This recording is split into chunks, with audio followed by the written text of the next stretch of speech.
بسم الله الرحمن الرحیم. بسم الله الرحمن الرحیم.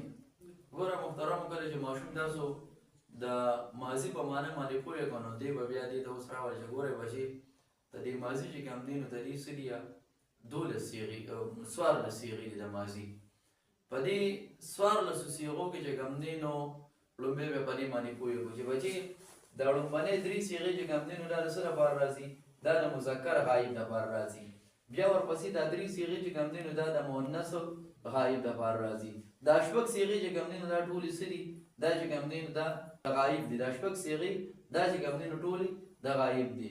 لومبنۍ 3 د مذکر غایب او بیا دا دیني 3 چې کوم دی د مؤنث غایب. بیا دې ورته وایي چې دې پسې بیا د مخاطب صیغې شروع شي. نو دا 3 چې کوم دی نو څه دي؟ دا د مخاطب صیغې دي. بیا دې ورته وایي چې دا 3 ورپسې بیا د مخاطب مذکر صیغې دي. بیا دا 3 ورپسې چې کوم دی نو دا مؤنث مخاطب مؤنث صیغې دي. او بیا د اخرنۍ دوه چې کوم دی نو واحد متکلم او جمع متکلم. نو په دې باندې دې پوهېږو چې دا د غایب صیغې شولې.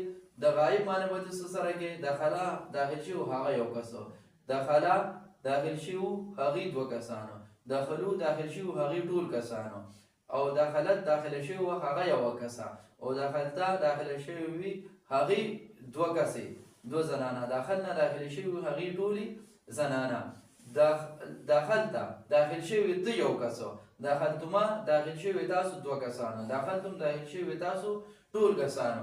او دا شان کوم داخل دی داخل شوي ته یو کسه، داخلتما داخل شوي تاسو دوه کسې دوه زنانه، داخلتون داخل شوي تاسو ټولې زنانه، او داخلتو داخل شوي مزه یو کسو په تیره شوي زمانه کې، داخلنا داخل شوي موږ ټولو کسانو. نو په دې طریقې سره ماشوم چې کوم دی نو چې څنګه مخکې مردمانه وکړله د ماضي مضارع بیا دې ورته د ماضي معنی چې ورته څنګه مخکې وکړله بیا دې ورته د دې معنی وکړو چې بچي ګوره د دې معنی به چې کوم دی نو ته دې طریقې سره کې یا دا به د غایب کې، دا به چې کوم دی نو د مخاطب کې، او دا به چې کوم دی د مذکر کې، او دا به چې کوم دی د مؤنث کې.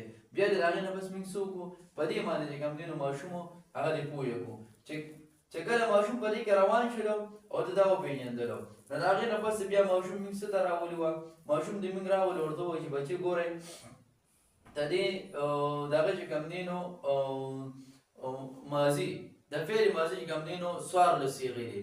په دې 14 صیغو کې چې کوم دی نو ضمیر مرفوع متصل دی. نو د دې نه پس ماشوم چې کوم دی نو په ضمیر مرفوع متصل باندې پوه کړو.